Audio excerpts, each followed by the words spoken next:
බුදුහාමුදුරුවෝ මතක් කරන්නේ ඔබ කරන යහපත් ක්‍රියාවලිය ඔබට යහපතක් සලසනවා සේම ඔබ සිතින් කයෙන් මනසින් කරන අයහපත් ක්‍රියාවලියක් වේද එයට ප්‍රතිබිම්බයක් මේ ආත්මයේදී හෝ ditta ධම්ම වේදනීය වගේම පරාපරේ වේදනීය ආදී විදිහට හෝ කුමන හෝ ආකාරයකින් නැවත පටිසං දෙනවා. ඒක පිළිගන්නවා නේද?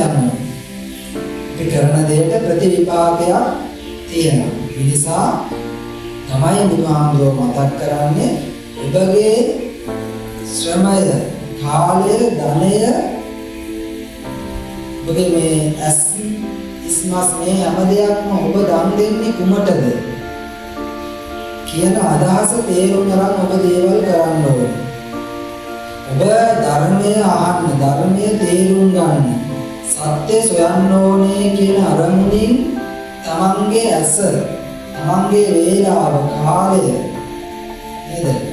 දන් දෙනවා නම් දැන් ඔබ කරන්නේ ඒක. ඔබ ගෙදර හිටියා නම් අද ඉවාඩ දවසේ. ගෙදර ආස්පස් කරන්න, ටික හොද ගන්න, දරුවන්ගේ ටික කරලා දෙන්න. ඊට දවසක් නේද? ඔය දවස් නිවාඩු වෙන්නේ. ඔය මේ දේවල් කරන්න පුළුවන් දවස් අද. හැබැයි ඔබ මේ හැම දෙයක්ම කැප කරලා අද මෙතෙන් ඇවිල්ලා ඉන්නේ තමන් නොදන්න සත්‍යයක්, තමන්ට පරිබාහිර ලෝකේ සත්‍යයක් තියෙනවා කියන විශ්වාසය මත ඒක සෙවීමේ අරමුණින්, අවබෝධ කරගැනීමේ අරමුණින් තමයි මේ ඇවිල්ලා අද දවසේ උදෑසන ඉඳන්ම කටයුතු කරන්නේ.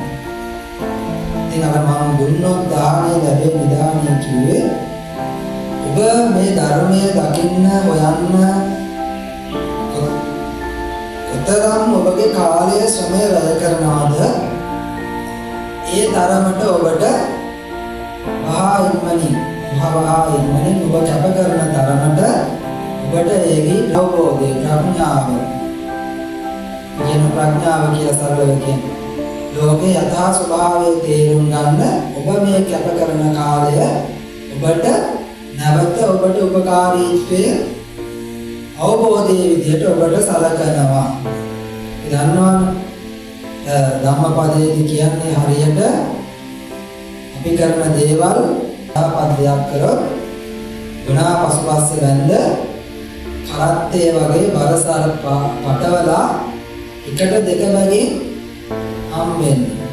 හැබැයි අපි හොඳ දෙයක් වෙනුවෙන් අපේ කාලය, ශ්‍රමය, ධනය වැය කරනවා නම් ඒක හරියට කොයි වගේ කියලා කියන්නේ? තමන්ගේ පසුපස්සේන සෙවණැල්ල වගේ. තමන්ට කිසිම බාධාවක් තියනවද? නෑ. වේදනාවක් තියනවද? නෑ. කිසිම බරක් පාඩුවක් නැතුව තමන්ට පසුපස්සෙන් ඇවිල්ලා සෙවණැල්ල වගේ ඇවිල්ලා තමන්ට උපකාරී වෙනවා. ඒ ධම්මෝහවේ ලක්කති ධම්මචාරී කියනවනේ අහලා තියෙනව නේද? මොකක්ද කියන්නේ තේරුම? ඔව් ධර්මයයි රකින්නා ධර්මය විසින් රකින්නු ලැබේ. එහෙනම් අපි කල යුත්තේ මොකද්ද? ධර්මයට අනුකූලව අපේ මේ ලෞකික ජීවිතය හැඩගස්වාගෙන කටයුතු කරන්න ඕනේ.